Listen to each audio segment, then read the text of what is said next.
So I tried to get all fancy and I didn't even turn the mic on. Hey guys, welcome to TessMD's Monday Night Book Club.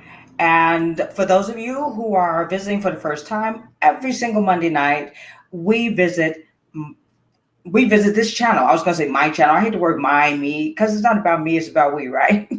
So we are here every Monday night, 6 p.m. Pacific time, reviewing a book. The book that we are reviewing this week is TD Jakes' Don't Drop the Mic. And this is a heck of a book. Let me tell you about it. We have some latecomers, so we actually are slowing down a little bit. The initial plan was for us to complete a book in 2 weeks. However, I'm just going to be honest about myself. I got to get that reading muscle back up, and we have some latecomers, and they kind of were a little bit earlier on, so I decided to slow down with them. And by reading some of the information a second time, I got like a whole different amount of energy from it. So I spoke to someone else who had a book club, and she said that when she would do it on a book club, she would like maybe take like a month if it so took that long, based on the questions, making sure everyone felt like they were satisfied, they were comfortable. For the latecomers, like we have a lot of new people who are going to be here tonight, and really just to absorb the information, right? Life is a marathon, it's not a sprint. So what's the hurry? Now, if we wanted to, we could read a second book in addition to the book in our book club. Like if someone's like, oh my God, they're taking too long. Who's taking so long? They're slow readers. Okay, that's fine. You could go ahead, you can start another book. And if your book is amazing, tell us about it and we will incorporate that book in our book club. So that's pretty much where we're at. And I'm just so happy to be here. Hey guys, hey, how's it going? There's Edwin. Hey Edwin, how are you? Oh, thank you so much, guys. Thank you so much, Edwin. Thank you. I really appreciate that. And there he is. Good evening, sir. Good evening. Mr. Hartley is a 40-year veteran public speaker. Okay, so he is just like the boss. He's just like the truth. Hey, Roblox addict. Roblox addict. I think I got it close enough. I'm saying hey to you. How you doing? You know what? I'm going to tell you about that. How much did I read so far? That was his question. Hey, Charlie. Charlie? Charlie? Charlie? Hey, Charlie. How you doing? Listen, guys, I want to share something with you. Everyone, I'm definitely going to address your question. Absolutely. I want to share something with you guys. The whole purpose of this channel is like, this is our channel. This is not just my channel. And I'm going to tell you what I mean by that momentarily. So like one thing you see that I'm doing right now is I'm posting a quick announcement like, hey, hurry, on my different social media platforms. And I'm just going to get very kind of, come on, join us over at the book club. I'm going to get very remedial for a second, just for some people who are actually thinking about getting on YouTube or already on YouTube.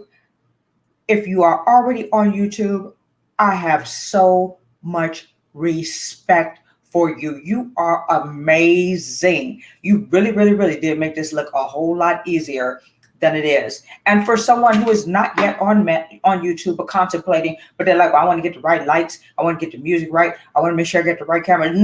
Stop, because there's so many things that you will learn in just starting. For example, last week I was really blurry, so today I have the camera on a tripod, whereas last week I had it sitting on the front of my computer. And next week I'll probably have a larger space for the distance, because the camera tries to refocus and adjust. And if you right up in the camera face, the camera is going to get the things behind you better than you. And that's not what you want. Also, you guys saw I actually had like an intro. And next week, I'm going to figure out how to put music with it. So I'm saying, like, there are some things that you're going to have to figure out that you don't even know you're going to have to figure out. So if you want to do it, just do it and grow. And your audience will grow with you. And they'll appreciate your growing pains, right? I mean, let me see what the team has to say about that. Charlie from TikTok. Hey, Charlie. Look, If I ever lost my TikTok file, I wonder if there's some kind of way I could back it up. I'm not even gonna let the words come out of my mouth, but you know what I was about to say. Those are the most amazing people. I feel like my family, my TikTok family is like my family for real. Like they're gonna be at the family reunion. I love Charlie. Thank you so much for coming. Thank you so much. I'm so glad to see you. Hey, how are you? Well, it's my virtual office because I closed my brick and mortar, so basically I'm working virtually during the pandemic. But we do have our new name for our new brick and mortar, but we don't have a new location. So I'm doing house calls right now, virtual medicine and travel hospital medicine. So, I will just go ahead and just talk like for about like 5 seconds about myself. Look at this. Look, Mr. Super Reader here. You know what? I love you, Edwin. I swear to God. 155. Edwin, we're not there. Not at all. As a matter of fact, I'm going to digress because I'm going to elaborate on some of the earlier chapters and some things I want to bring up. And if you want to bring up some of the pointers, or if anyone has read along further than we are, we would totally love to hear what you guys got out of the information that you've read thus far. But I actually went back because I wanted to bring up some points that are so relevant. It is insane. But I definitely want to hear where you're at on page 155. So I'm a physician. I'm a board certified physician. I work as a hospitalist. I work in 6 different states right now with formal licenses cooking. Why am I on social media? For multiple reasons. Number one, I could, through this camera lens, reach hundreds of thousands of people as opposed to rounding on 1 or 2. So I feel like I have a message and I want to share my information with as many people as possible. Secondly, I would like to establish a secondary income so I can spend more time with my mom, so I can spend more time with myself. And because life is so short and I just don't want to just work until I just drop dead of a heart attack. I just don't really think that that's a quality of life that I would like to have. I want to one day be like Mr. Hartley, a platform speaker, a commentator, doing all kinds of things like that. So honestly, YouTube is a good avenue to start to get your feet wet. If you want to be an actor or if you want to do public speaking, editorials, I really feel like I've come out of my shell in a whole lot of different areas I never would have if I didn't have to get in front of this camera. So that's why I'm here. And I'm glad you're here. And if you like the energy that we have on the audience, if you like the energy we have here on the channel, feel free to subscribe, share, tell your friends, thumbs up. Lately, I've been posting shorts. It's going kind of okay. I noticed that the shorts that I do with the thumbnails do better. Yeah. You know what, Jacob? I'm not licensed in Texas. That's one of the licenses that is cooking right now. So the current licenses that I have that are active are Illinois, Indiana, Montana, New York, Nevada, and California. The licenses that I have that are cooking, that are in the oven, like I'm going to turn them over with the flapjack handle, are Texas, Georgia, Arizona, and Florida. So that's going to be a while, it's a process, but I'm pretty excited. Yeah, but Texas is definitely one of my upcoming licenses. Thanks for asking about that, Jacob. I believe CNN is looking for, that would be nice. Look, let me tell you, I'm nowhere near, those are professionals. Honestly, they have classes for that. One of my girlfriends who's an actress, she told me they have classes for medical commentator. And because there's all kinds of things that they do, like watch your next medical commentator. They hold their hands in a certain way and their posture, they're polished. They are sharp. So humbly speaking, I appreciate that, but I'm not ready for I'm not ready for Texas and I'm not ready for that. Absolutely. So guys, this is definitely our book club, but it would be inappropriate if I didn't answer the questions for people who ask appropriate questions, because over in my TikTok family, we always talk about medical school, residency, study preparation, and an assorted array of topics. So let's talk about it here. Yes, I do have to take boards again. I'd say boards every 10 years. So I took boards in 2014, 2024. And one of the things that I like about the American Board of Family Medicine is they give you these MOC. Now, listen to this. This is going to sound crazy. The questions for MOC, which we have to answer annually, are wrong because they're old. So literally, you have to get the old information right, which means that you're purposefully getting information wrong because you need to get it right. And then you have to go back and study it correctly so that you don't do it wrong because what you just answered on the test was wrong, even though it was right. Does that make any sense? Absolutely not. But that's what we have to do. And now I actually got value out of that because I saw where it was actually making me study the same content twice. So I actually enjoyed it. I didn't have a problem with it. But in between boards, I forget how often the MOC is, but we have to take these MOC tests and then we have to take boards every 10 years. There are some doctors that are grandfathered in. I'm not one of them. And boards the second time around is a little bit harder because you got to think, when's the last time you saw OB or ortho, especially if you're working in like a specialized area? Like I work as a hospitalist. I see a lot of adult care, but I don't see a lot of peds. I mean, I worked as a pediatric hospitalist, but that's been a while. I think the last time I worked as a pediatric hospitalist was in Montana. I love Montana. Montana's beautiful, kind of cold, but I love it. You have tons of experience. Oh, yes. Thank you so much, Charlie. You're 100% right. That's another area, guys. Just start writing. Charlie's right. He is right. He's right about that. Go somewhere and try to write an 800-word blog article.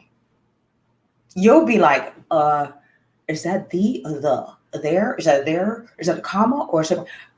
It's like once you start doing things that you think that I could do that. No, you can't. You probably can, but when I wrote my first blog article, I was like, well, this is my first one, so hopefully they'll let me get a pass. Charlie is 100% right. I have to start writing. I have to start writing as a medical contributor to editorial pages, and I got to work that muscle. Charlie is 100% right. Thank you, Charlie. You're right. What's the process of getting your license in Texas? That's a very good question because, of course, Texas is different. You actually have to take a test. Texas is the only state for you to get your medical license that you have to take a test. Now, you guys are like, well, I mean, isn't that appropriate? I guess, but you've already taken your board exam, right? So this, like, I don't know what the test entails, but yeah, you have to take the test and you have to pass. So that's one of the stigmatisms. That's one of the rate limiting factors, if you will, of getting a license in Texas. So yeah, so I've addressed all of you guys' questions. So now let's just go ahead and get to the book. So as I mentioned earlier, the book is T.D. Jakes' Don't Drop the Mic. The main concept of this book, which I eventually realized, T.D. Jakes is an amazing communicator. And he initially set out to write a book that was totally different than the book that he is writing. He was having multiple people that were coming to him, asking him to write his memoranda of how he communicates as so eloquently, his voice, how he's been on a pastor, an author, an actor, just amazing. And so he was going to write the book as a memoir. That's what I meant to say, just discussing what he did and not necessarily saying it's right, not necessarily saying it's wrong. Get what you get from it. Those were his initial intentions. And in the early part of the book, he talks about how he first got his epiphany when he was in a living room with his father and he was listening to Martin Luther King. He was like, who is that? And he just noticed how powerful and how just basically Martin Luther King's way of speaking just just demanded attention. You were going to stop what you were doing and you were going to listen to Martin Luther King. I want to mention one line that he said earlier in this book in reference to Martin Luther King, guys. He stated, as long as we can speak, we have hope. And I think that's very, very, very phenomenal. Because, like, I remember when I was going through something one time in one of my academic flights, and the professor was constantly talking to me. And I'm hoping that someone will get like a pearl from me sharing some of my experiences. And they were talking to me and constantly wanted to just like have conferences and talking. And I was like, oh my God, would you stop talking to me? And one of my very wise friends said, as long as they're talking to you, that means they care. They're still putting forth an effort. You need to get concerned when they stop talking. And she was 100% right, because they did get to the point that they stopped talking. And that meant they didn't care. I'm done. I've talked. So if you are in a situation like in a relationship and, you and your spouse are talking things out, that's good. That's healthy. Talk. Because once it gets to the point that you no longer are speaking, you no longer really have hope, because one of the two has decided that it's no longer worth the conversation. So I thought that was a very, very, very, he has some sentences in here that are like, whoa, some one-liners to really just slow you down. We make a sacred offering when we're willing to speak the truth. We receive a sacred gift when we're willing to listen. So let me see, where do I go with this? Right now in our day and age, it's a little bit hard to speak the truth, right? I mean, we feel like if we tell the truth about something, we'll get canceled. And I would have to say, as a physician, I do respect that. And I can't necessarily say that I 100% state everything that's on my mind. But I also had another mentor who stated everyone is not supposed to know, like, detail for detail every single thing that's on your mind. You can paraphrase something and still make the same statement, but make it in a little bit more of a passive way, passive aggressive. Exactly. Now, is it okay? No. But right about now, and at the time of the filming of this video, we're in a world where we may need to speak a little bit more delicately, but we still should speak. And when we speak, we're super valuable, like Mr. Hartley, when other people listen. So that's a big deal, when people listen and when we speak. So yes, the last paragraph on 92. Absolutely. Let me mention that as well.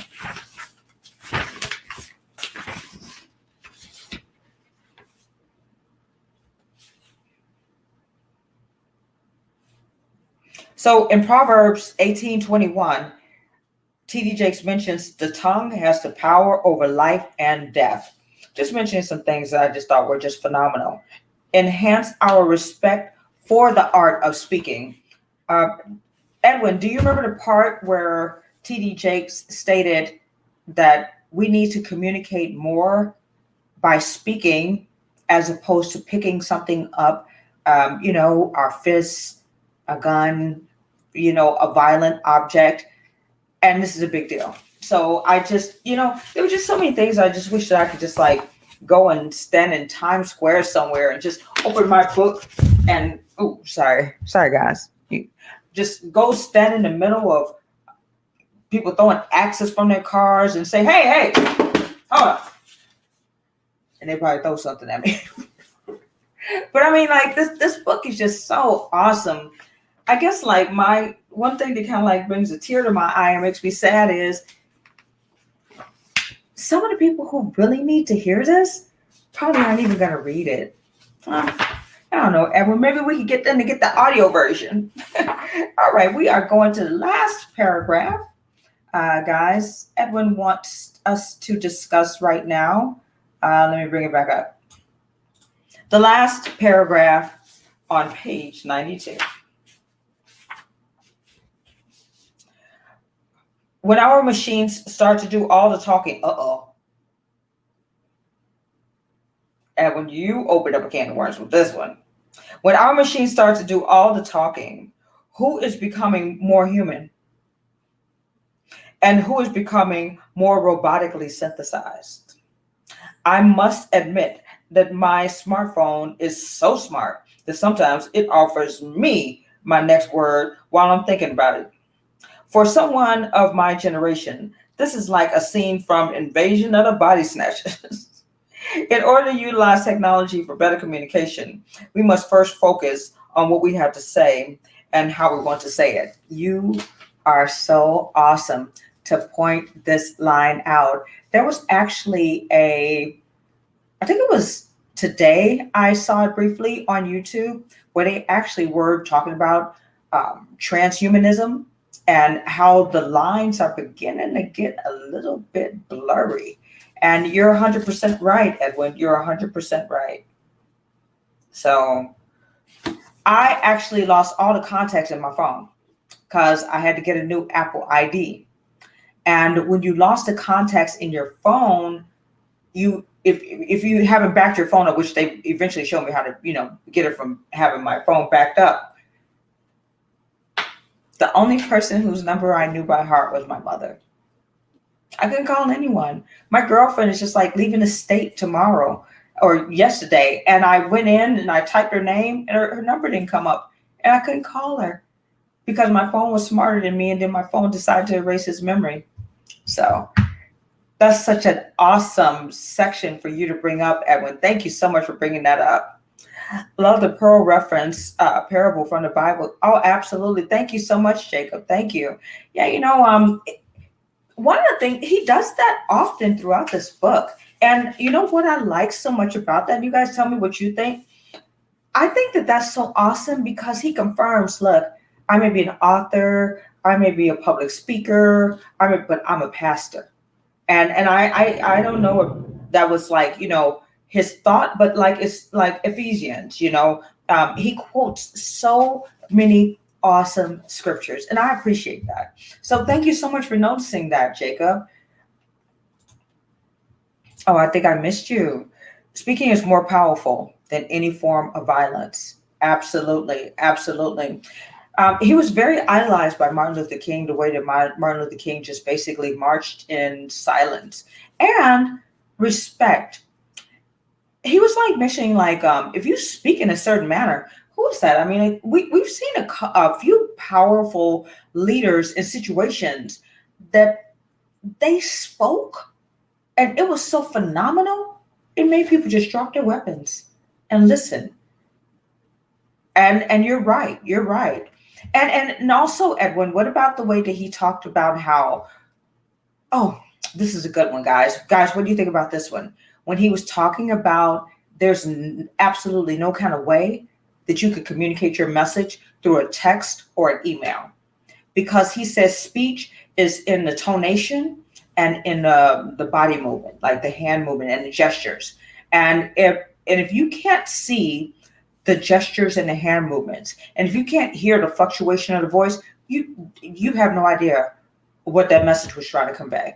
And he talks about how some people, even though they have access to the internet, they physically will go to the person because what they're gonna say, it is imperative that you see their body movement and you hear the tonation, like a pastor or like a faith healer. So, that those are very, and Mr. Hartley can totally speak on that as well. Page 123, second paragraph, on being comfortable with yourself. Yes, Mr. Hartley, let's go there right now.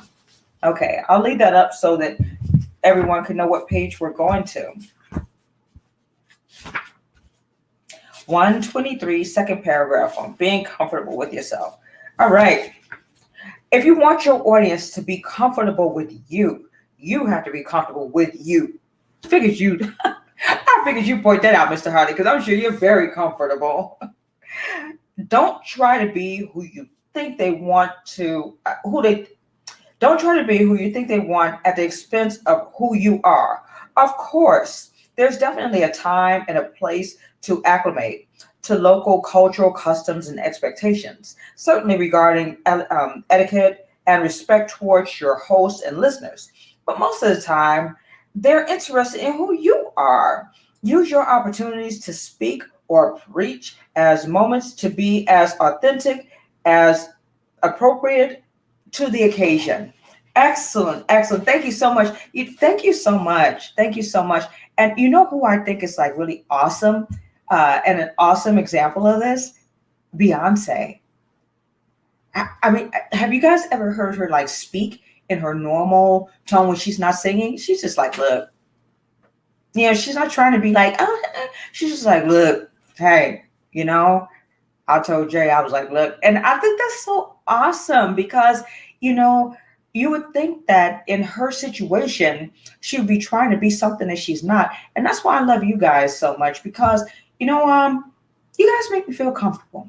You do. You make me feel comfy.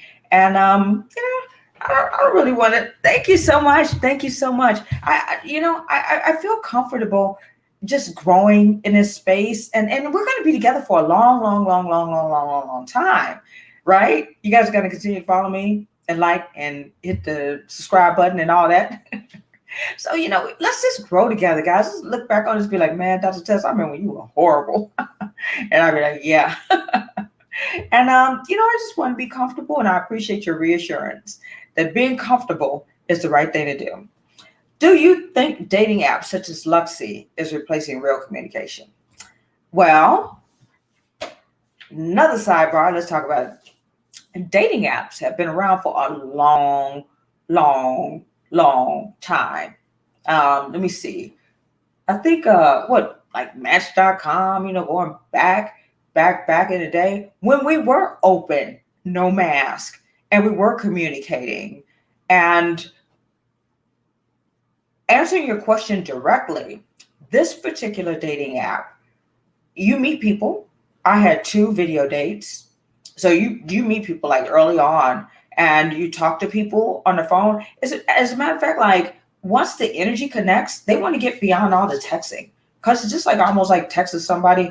You could DM me on Instagram if you just want to text. We don't have to be on a dating app. So what I'm noticing about Luxy is, I don't know, the guys are a little bit more serious, and they'll like send you a couple of messages, and then they're like, look, I call you, you want to do a video date, hey, you want to go out. But I don't think that dating apps are new. But I do think that, I don't know, I think Luxy is a good app. So I don't know. I don't think so. All right. Let's see. Okay, page 146. Let's go to page 146, guys. How many people got the audio version as opposed to the book? Or like Edwin, they're doing audio and the book. Edwin keeps wanting me to get the audio and the book, but I don't know. I maybe could. I think I will, because maybe that will pace me a little bit more. But I purposefully slow down because I have some new people who just bought their book today. And I don't want them to feel lonely or feel pressured. So paragraph 1 and 2. Planning your path. Or did you want me to start with letting yourself go means owning the freedom to align your voice and your body with the message you're delivering. Hey guys, also I could drop a link, and if anyone wants to come up and share the stage with me, Mr. Hartley, if he's still here, you could totally come up and share the stage with me. So, by all means, it doesn't have to just be all about me. We could talk about it together. So you guys could share the chat, or you're more than welcome to come up and share the platform with me. So I just thought I'd mention that. I don't know if I had mentioned that earlier, but just let me know and I'll leave the link. Planning your path. A basic but effective way to shape your listeners' expectation is to tell them up front, this is where we're going, and here's how we will get there. Wow. You give them a little summary or overview, like a movie trailer or pop-up ad. I cannot wait to read this whole book. This is awesome. I didn't get to this part, Edwin. This is awesome. To tease them with a preview of your coming attractions. At the same time, you don't want to summarize or condense so effectively that they feel they already know all you're going to share with them. We've all seen the movie trailers that show the film's best moments and the most dramatic scenes so thoroughly that we feel like we don't need to even see the movie at all. So even as you set expectations for where you're going, create some mystique that will show them they don't know all you know about the journey. Hmm. Use unexpected words or phrases your listeners may not associate with your topic or message. Choose a surprising metaphor that's not forced or convinced, but opens up your point in intriguing ways. That is amazing. That is amazing. See, I just want to say I have so much to learn because I don't even know how to do that. I mean, like, you know, and I never would have thought of that. Um, I have no idea how to do that. This is a manuscript, guys. This is an instruction book on how to communicate. This is not just like the woman went running and then the dog ran. This is not like a novel. This is a basically a instruction manual, and that's the reason why I love like slowing down and pausing and thinking. Huh, I wonder how you do that because I have no idea how to do what he mentioned. Edwin, thank you so much for pointing that page out. Now I want to make sure I get to 155. When you listen to the audio, you can listen. Oh, whose voice is it? Did he do his own audio? Don't tell me he did. Oh my God. If he did, I'm just gonna. Edwin, did TD Jakes do his own audio? Um, oh, no, I'm sorry. And I skipped over you. I'm so sorry. No problem. I have a off-topic question. I apologize in advance. But what is your opinion about current state of the United States with this pandemic? Let me get right back to you. Hold on. I'm not going to not answer you. I am. I do not. I believe you can use them to introduce yourself back into. Oh, yeah, exactly. Yeah, yeah, I agree. I'm glad that you look at it like that. Yeah, absolutely. Let me see. And I'm definitely going to come right back to your question. Let's see. Oh, maybe another night we can. Oh, wow. Well, you know what? You may be having a bad hair night, but you could put an avatar. And you know what? Yeah. So, okay, I got to work on that. I got to work on learning because there's a way that I could bring you up and it would just show your name. Oh, I know. If I brought you up, it would just show your name. And the only way you will come on camera is if you turn the camera on, but you can turn on the microphone. Okay. So if you want, maybe next week, you could get here a little bit early and we could rehearse. And then I'll show you where you could be on screen or you don't have to be on screen. And if anyone wants the StreamYard software, let me know and I'll drop you a link in a comment. As a matter of fact, I'll leave a link in a comment. If you do want it's StreamYard. That's pretty easy. I'll figure it out. All right. And it's kind of cool. So, but let me go back because I want to make sure that I respectfully. Now, let me preface my answer with as a board certified physician, I have to be very careful on this topic. I don't want anyone to flag my video or feel like I'm giving misinformation. I don't want to sound biased. I'm not an infectious disease doctor. I don't work for the CDC, WHO, LMNOP, none of that. Okay. I'm just a physician who is licensed in the United States. And for someone to say don't have an opinion, they're lying, right? I mean, everyone has an opinion. Left, right, up, down, yes, no. You can't be in the middle. So let me just answer you as eloquently. Oh, what we talked about earlier, how you can tell the truth, but subtly. Here it goes. Here it goes. Now that when I read TGJ say that, I was like, I know how to do that. Now I knew how to do that. I know how to tell the truth in a very, very, very, very subtle way. So, what's your opinion about the current state of the United States with this pandemic? I think that the United States is dealing with something that is huge and unexpected and overwhelming. And in addition to the pandemic, we had wars going on, civil unrest, famine, hurricanes, in addition to the virus. And outside of the virus, if we talk about the stress on the healthcare system, what about the stuff that we had before the virus?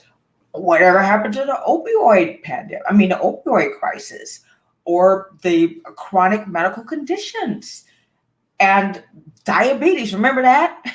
Remember diabetes? Remember those people? So, and this is all compounded on top. And so it's a lot, right? I mean, they even tell us that, it's not recommended for us to do more than 3 things in one day or else we'll get overwhelmed. This poor country. And another thing I feel is us as people in the United States, we're used to, if it's a square peg, we're going to put it in a square hole. And if it's a round peg, we're going to put it in a round hole. We're used to having happily ever after, or the end, and this, there's no answer. It seems like it's like a tunnel that you just look down and just keeps, there's no end, like a rainbow. I did not know that there was no end to the rainbow. I always thought there was, but there isn't. And so you want to give reassurance and you want to be like, okay, everyone calm, but you can't, because then something else pops up, then something else pops up. So I think that our poor country is very, very stressed. I think that we already were like, when you're already kind of like, almost kind of like on fumes, but you're hanging in there. And if a feather lands on you, it feels catastrophic. I feel like the country already had a lot of pressure on it. And this is just really, really, really adding to the complications. I think that everyone means well, but I think that there's always going to be a side that's satisfied, and there's always going to be a side that isn't satisfied. The better question is, what is my recommendation to people who I care about in the United States as to how to deal with what's going on right now? And my answer is, it is imperative for you to be in touch with you. Don't get mad because that guy jumped out the car because you cut him off, or the person hung up on you to tell him, you called to talk to a representative and they were rude to you. You cannot absorb anyone else's energy because they don't know why they have that energy. It is imperative that you maintain your inner peace, and you know that everything that's going on right now is not because of you. You didn't do anything to provoke it. You have to keep your cortisol level low. It would be impossible to lose weight right now. It would be impossible to sleep peacefully. It would be impossible to focus and concentrate on anything if you absorb anything that's going on around you. Be respectful, be mindful, check on people you care about, but don't internalize it. That's what I mean. Don't internalize it. So that's my answer to your question. Let's see. All right. So we're going to get you when you got your good hair day. I hope I answered your question. He did oh my God. He did the audio for the introduction, but someone else did the rest of the book. TD Jakes' voice. Yes. Oh my God. Okay. I'm going to get it just because you said that. I'm totally going to get it. Also, I feel like electronics, apps, etc. are tools to help you enhance your way of communication. And there's a fine line where you have to recognize when you are always utilizing them as your crutch. It's in the book. What section was that where he said that? Edwin, let me see. That was early on. Let me see. Hold on 1 second. I'll read that to you verbatim. You knew he said that. You were testing me. You were just testing me to see if I knew. Let me see.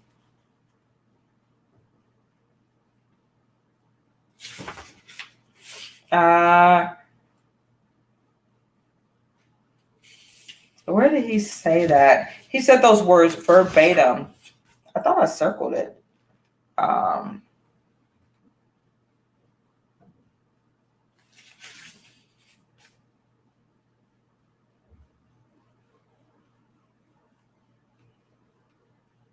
greater awareness, greater awareness of the language we speak, as well as how emotions slip through our tone. Let me see. We garner further insight from intensity of speech and tone. He said he literally used the word apt. He said, oh, I know. I know. Because he was talking about how he even discussed, I think it was Shakespeare, was it? Understanding required shared consideration content. What did he? Oh man, now let me see. Communication. Okay. There was a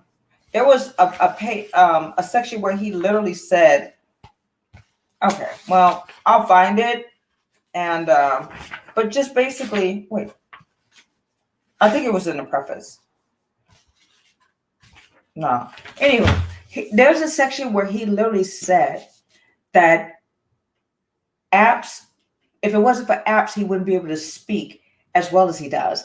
And he talked about some speakers from decades and centuries before that didn't have access to spell check and something that would tell you the correct pronoun or noun to use.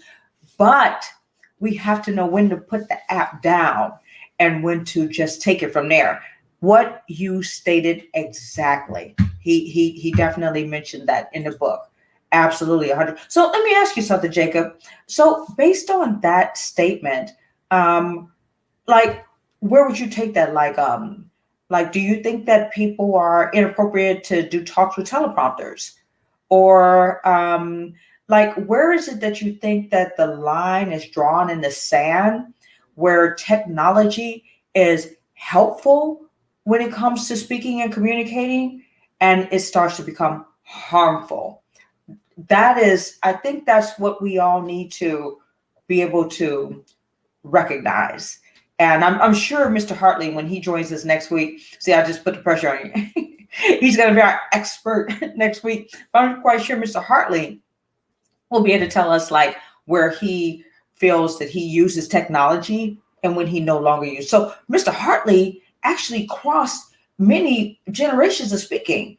So 40 years ago, I have like an iPhone. So he will be able to share with us what it was like when you just had you and your thoughts, and how he was able to transition into the wide world of technology and how he has used it to his advantage and what he doesn't use. So I'm pretty excited about next week. Thank you so much for coming up with us. We really look forward to it. Last paragraph of page 86. All right, let's go there right now.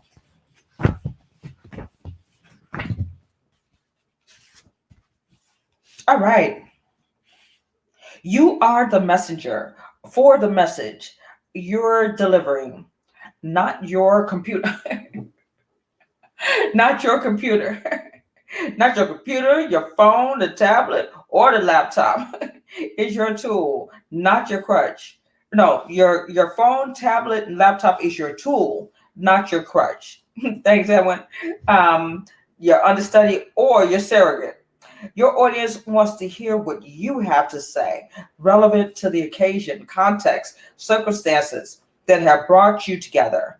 Master your message so that you never drop the mic, at least not unless deliberately. At the end of your delivery, boom, drop the mic. This is awesome. Guys, let me ask you something. What do you guys think about those videos that it just shows like pictures or just shows a movie and it's just being narrated? Do you guys enjoy those?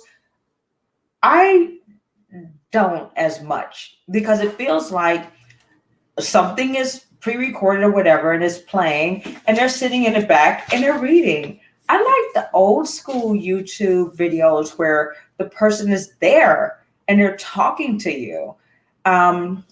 Like if I'm listen to maybe a documentary or something. But I don't know. So what do you guys think? And I think that you're 100% right. Like the faceless YouTube videos, I think that's what they're called. I don't know. And also another and podcasts.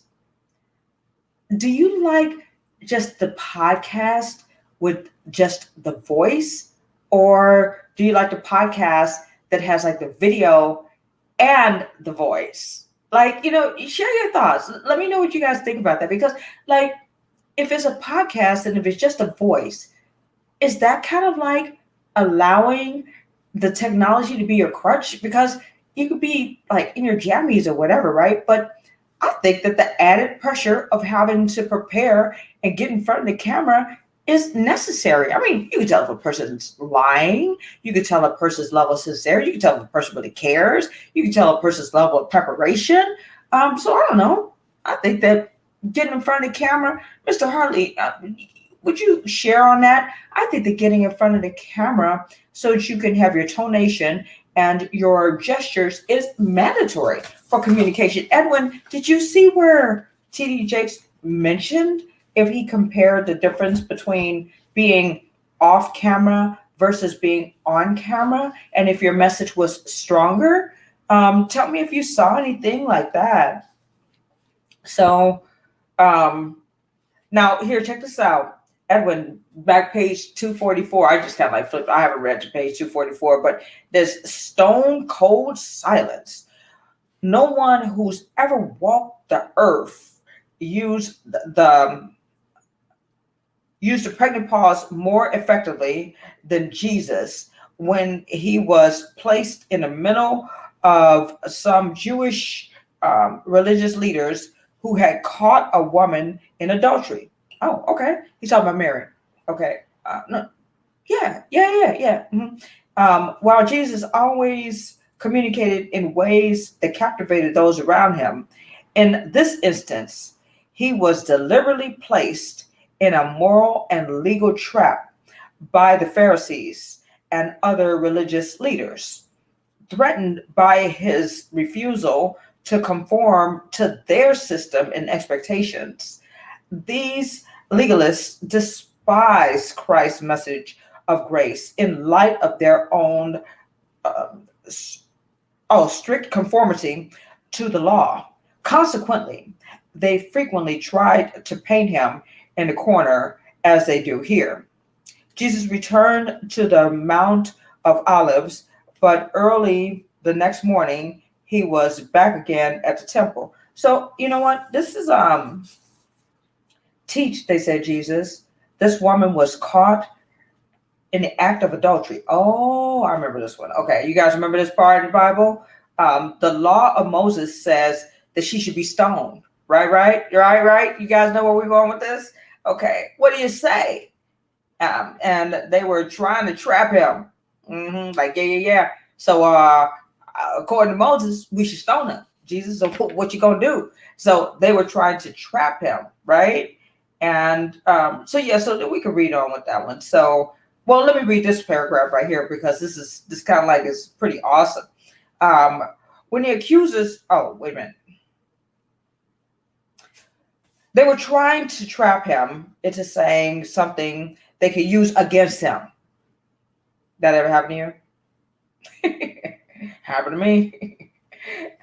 But Jesus stooped down and wrote in the dust with his finger. They kept demanding an answer. So he stood up again and said, "All right, but let the one who has never sinned throw the first stone." Crickets. Crickets. Then he stooped down again and wrote in the dust. When the accusers heard this, they slipped away one by one, beginning with the oldest, until only Jesus was left in the middle of the crowd with the woman. Then Jesus stood up again and said to the woman, "Where are your accusers?" Where they at? Where they at? Where they go? Didn't even one of them condemn you? And she said, "No, Lord." And Jesus said, "Neither do I. Go and sin no more. So that's pretty awesome, right?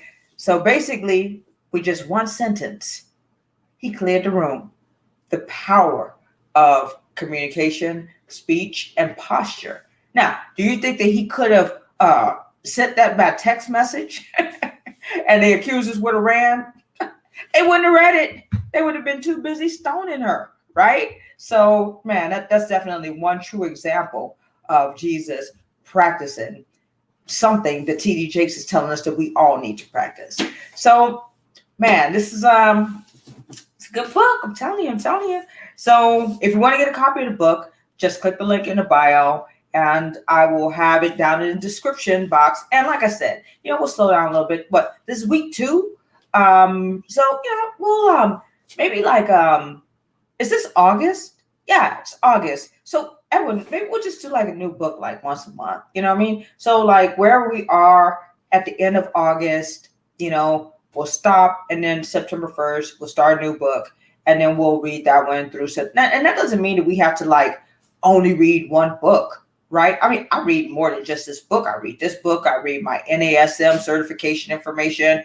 I read emails. I read to prepare for all the different videos I do for you guys. I read for that stuff because I want to at least know what I'm talking about because I want to tell you guys the right information. So I think that, we slow it down. We do it about a book a month.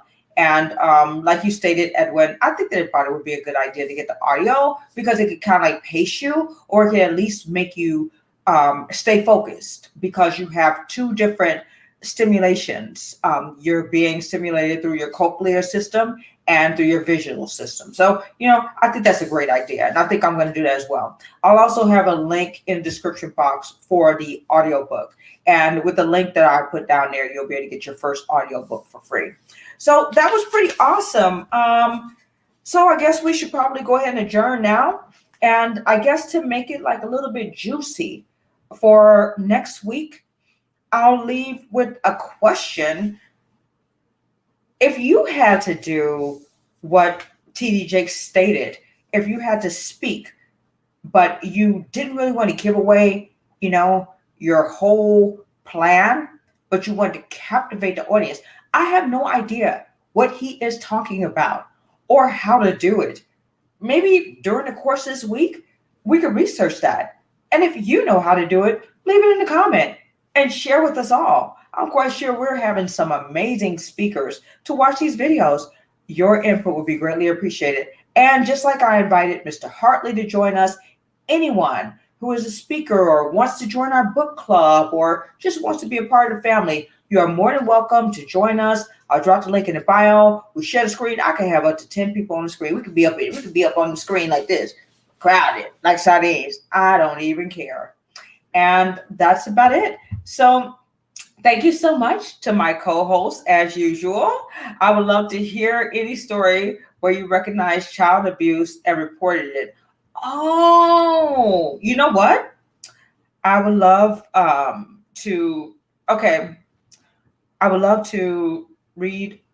Okay, well, you know what? Honestly, to tell you the truth, I did. And let me go to Edwin's chapter. So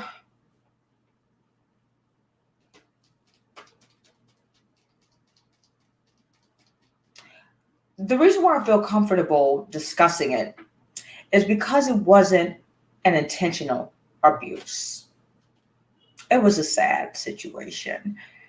It was in another state, and the mom was down on her luck, and she was barely even able to take care of herself. And when she brought the baby in, the baby was disheveled, cachectic, dirty, crying. You could tell the baby was really, really hungry. And that was a difficult one because it wasn't someone who was being mean to their child. She was doing the best that she could, but she could barely even do anything for herself. So you got to understand there's other kinds of abuse. There's a neglect out of lack of. So unfortunately, we did, but I have a happy ending for you. Later on, we found out the mother was homeless, and that's the reason why the baby had not been paid. So I did mention this patient to the social worker, and we were successful in getting the mother in a shelter, and she was still able to keep her baby. So that's about the closest that I've come to like seeing abuse. Now, I've seen elder abuse, and that also was accidental. There's something called caregiver burnout, and that's the reason why my mom lives with my great aunt, and we go back and forth, and I go visit because it was a lot, and it takes like I don't have any children. I've never had any children, and the patience that you need. And I felt like I think I raised my voice to my mother once, and I felt so bad. And my great aunt, there's like a 2 year difference, and you know when you're older, you're innocent. And when you're baby, you're innocent. And it's so easy to accidentally hurt someone's feelings in either dynamic. So elder abuse is another thing that we see often that's done accidentally. Both the husband and the wife are working, and then they got the kids, they're trying to put them in college, and then you got grandpa. And he kind of like jerks, use the bathroom on himself, drops a spoon. And sometimes the family will get be short because they're just so far extended. But if you tell that family, you ever thought about putting your father in assisted living? No, no, he's not going to a home. So sometimes people abuse accidentally out of love. So there is an abuse being abusive, and then there's a accidental abuse because you love so much that you really don't want to let go, even though asking for help or letting go would really be the ideal thing to do. So that's about the most I could share with you on that one, Jacob. Let me see. Yeah. So, but I will tell you though, when you raise your hand and say, there's so many resources that come, so I want you to know that if anyone is being abused, there's a lot of resources that care. Elder, children, women, men, sexual, just people care, and people come out, and people are going to do something about it. So abuse is definitely not tolerated. I will tell you that.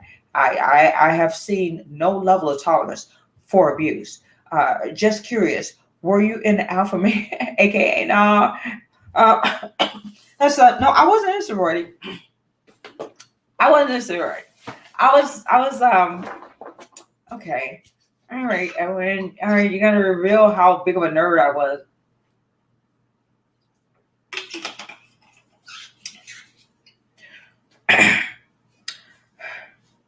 In medical school, I was the president of the student council. I was on student council, and I was a research assistant. Because you remember I got my master's in physiology and biophysics.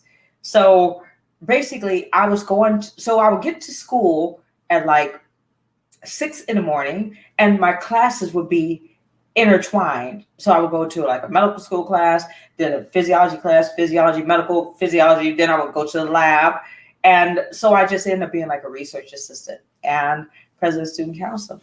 I wasn't like really, I didn't really like hang out with like the cool kids in medical school because it was hard for me. It was hard. I had to read, while they were doing their sorority dances. I was somewhere trying to reread a chapter.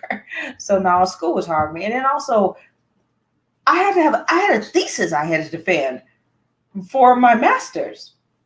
I had a written and an oral. Now imagine getting ready for a written and an oral thesis in physiology and biophysics, and you're getting ready for a shelf exam in medical school. No. But there are some people that are smart enough where they could have done all that and been in a sorority. But yeah, that wasn't me. No. So no, I didn't.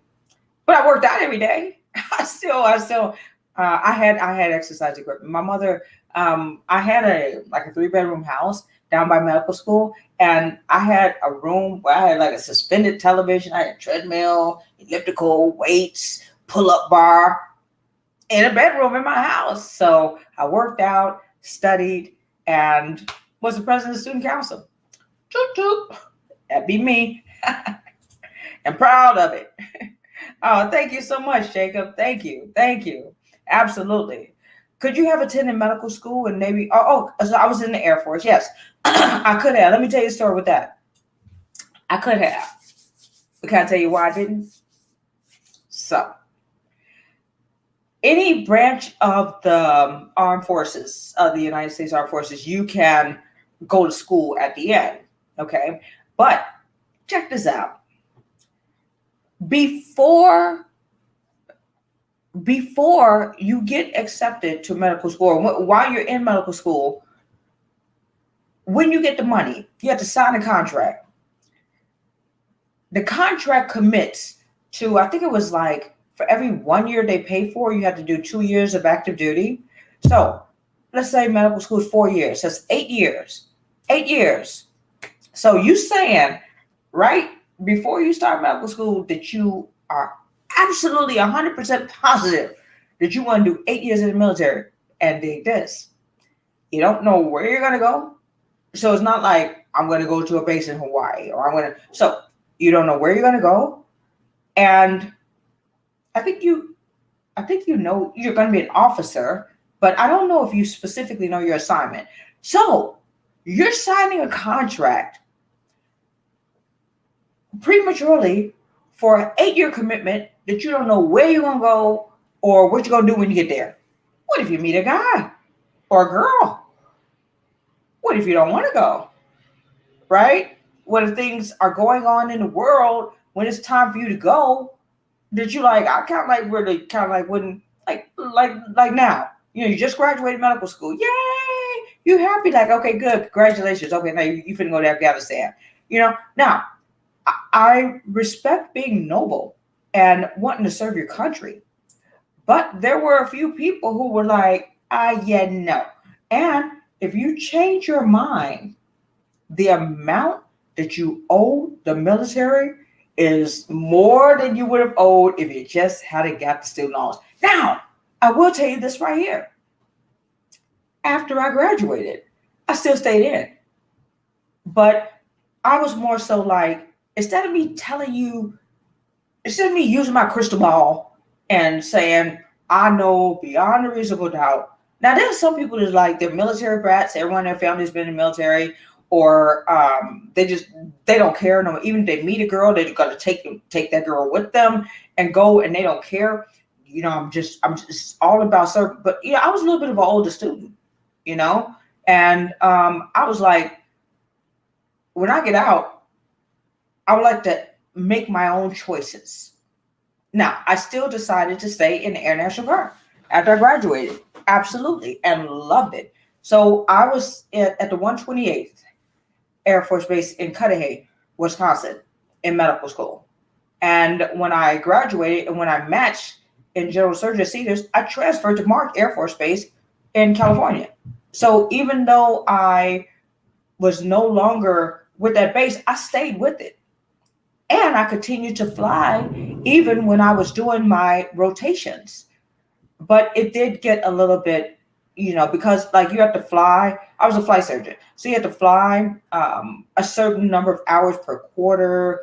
And it became like I got to study, or I'm on call, or, I got to cover, I got to get ready for boards. It did kind of like become like I was serving two masters. So that was why I made the decision to resign my commission. So, but that's a great question. Yeah, but I do recommend the military. I do. I think that the discipline, how like I can focus on something and I don't care how long it takes. I'm going to keep focusing on it until I get it. And I think that I got some of that discipline from the military. Hurry up and wait. You get somewhere on time and then they still make you wait 3 hours, or like even in traffic doesn't bother me. I think that there is some personality traits that are instilled when you're in the military, that when you come out, they, make you a pretty decent human being, I think. I don't know. So I'm glad to have been in the military. Yeah. So let me see what your other questions are. Oh, okay. You remember, I think I told you about that. So my topic, we looked at Sprague Dolly rats. My topic was discussing angiotensin 2, the angiotensin 2 receptor. So basically, in my research thesis, there were some rats, and we call them Sprague-Dawley because they were created by us.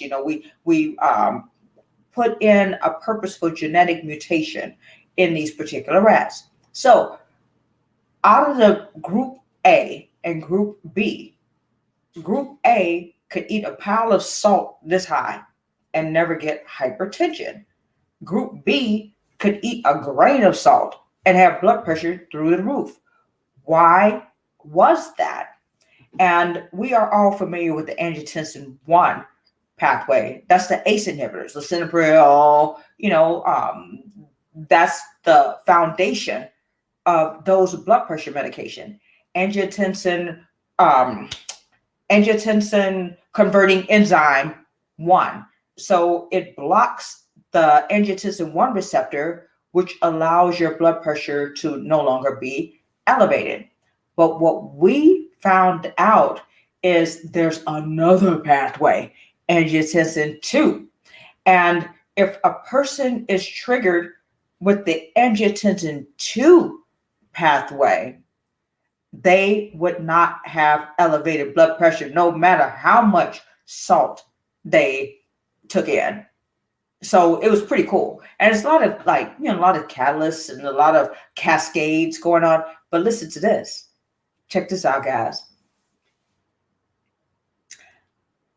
That's the reason why I knew when we were first talking about the C, when they were talking about the angiotensin 2 receptors that were in the alveoli and in the lung, right? And they were, we were just discussing how people were passing away because of lung. And I was thinking, there's angiotensin 2 receptors in the kidney too, and in the heart. And later on, that's when they started discussing angiotensin 2 receptors are just in a whole lot more places than just the lung. So, and I actually reached out to my my mentor, Dr. Slero, at the beginning of the C. And I was like, oh my God, yes, angiotensin 2. We had a moment to reminisce. But yeah, so, and then I also let you know how weird life is. Because I remember when I got that thesis, when I graduated, I was like, when am I ever going to talk about angiotensin 2 again? Well, it's top of the news in 2020.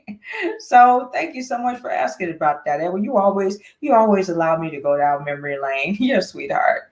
Can you do clinical research or become a clinical researcher? Yep. You can do clinical, as long as you're board certified, you can do clinical research, anything. Bench research, clinical research. I mean, I could go somewhere and I could get a, R1 grant? I mean, you could do research I could do a Cochrane review. So it doesn't matter if you're family, internal medicine, pathology, neurology, OBGYN, every discipline. I don't even think you have to be a doctor to do research, right? But yeah, I could do research. Hey, Edwin, let's do it. TikTok or YouTube research. All you need is a population, and you just need limitations, and you just need a hypothesis, and you need to prove it. So yeah, so you don't necessarily even have to be a doctor. If you got a hypothesis about something, set out and prove yourself to be right or wrong, and bam, you have just been dubbed scientist. Okay. All right. Was it easy to balance school and life? I think I did a bad job. I thought it was easy, but later on in life, I'm realizing I eliminated the most important thing. So to answer your question, in my opinion, no. So you have those group of kids who got C's, or but they had relationships. Some of them had children. Some of them had jobs. We even had people who were running their own free clinic. So their grades were not A's and B's, but they were very, very, very well dispersed in their life. Okay. And with me, I feel like I was just only medicine. Like I said, I was a research assistant. I was studying for my master's. I was in medical school. Then I would go home and I'd work out, then I'd read and I'd study. And I didn't feel overwhelmed, but I was only doing one thing, and I didn't realize how I had just basically shut out life. So that's bad. So that's why I said I feel like I did a bad job of balancing. I'm getting more of a balance now. I I spent time with my best friend yesterday with her daughter. The day before that, I went and spent time with my mom, and I watched Deal or No Deal. Yeah, it was kind of cool though. It was kind of cool. And and I spent time with my friends. So I used to not do that. I used to just work, work, work, work, work. So now I am getting more of a balance. But you remember what we talked about last week? 50% of your work is your work, and the other 50% is your network. I think that it is imperative for medical students, anyone, to have balance. And I think that it's so easy to not, because it's so easy to just stay in, and then if you want some dopamine, you want to see your friends, you log on, you're still in the same seat, still got the same pajamas on, then you go back, you study, and then you walk to the other room, eat a bowl of cereal, so Captain Crunch, then come back, and then you click on your social media device. You feel like you've done a lot, and you haven't left the house in days, so that's not okay.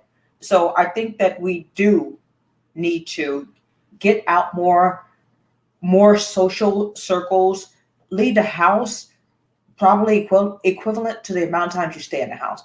I think that's imperative. I think isolation is going to kill us. I really think that we need to definitely get out more than we do. Yeah, so that's a very good question. Thank you so much for that. Oh no, Jacob, thank you. Thank you. It's been my pleasure. Well, you know what? With Luxie, uh, the first day was just like, hey, and then the second day, and I met a few people, so it's going. You know what? At this point, I'm optimistic. I'm pleasantly optimistic. I'm not going to get off anytime soon, and I would recommend it to anyone else. I think it's a great app, and it definitely breaks the monotony, and it gives me something to look forward to than just as much as I look forward to seeing you guys. So we're going to go ahead and wrap it up. And I hope that you enjoyed TessMD's Monday Night Book Club. And if you like this kind of content, and if you'd like to hear about looks, love, wealth, and health, hit the subscribe button, hit the bell notification so you know next time I put up my next video. Join us, share, tell your friends, thumbs up, and always remember, we're here to learn, we're here to grow, and we're here to be a present part of your life. I'm Dr. Tess, and my co-host, Edwin, Jacob, Charlie, and Mr. Hartley. Have an amazing rest of your evening. Take care.